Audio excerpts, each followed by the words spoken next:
যারা শহরে থাকেন আর কি, জেলা শহর বলেন, বিভাগীয় বলেন বা রাজধানীতে থাকেন, তাদের একটা আমি নিউজ দিতে চাচ্ছি। খুব মানে রাস্তায় বের হলে যদি কোনো প্রশাসনের লোক জিজ্ঞাসা করে এখন আপনার আইডি কার্ড বা চাকরি করেন এগুলো দিয়েও মানে এই চাকরি আইডি কার্ড এগুলো দিয়েও হচ্ছে না, তাহলে সহজ একটা উপায় হচ্ছে, যদি মহিলা হন বলবেন স্বামী বিদেশ, টাকা পাঠাইছে, ব্যাংক থেকে টাকা তুলতে যাচ্ছি।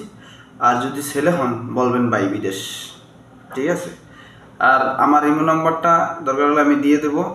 যদি এরকম যদি বলে যে কল দেন, আমার ইমোতে কল দিবেন, বলবো যে হ্যাঁ টাকা পাঠাইছি। সে মানে এখন সর্বোত্তম পন্থা হচ্ছে মানে আপনার এই কি জানি কয়, ভাই বিদেশ বা স্বামী বিদেশ। আপনি রাস্তায় বেরোলে দেখবেন কেউ আটকাবে না। লাল পাস, লাল লাল কার্ড আর কি, লাল পাসপোর্ট। ঠিক আছে, এমন একটা অবস্থা। এই যে প্রবাসী ভাইদেরকে ধন্যবাদ জানাই। আর তাদেরকে কারা যেন বলছিল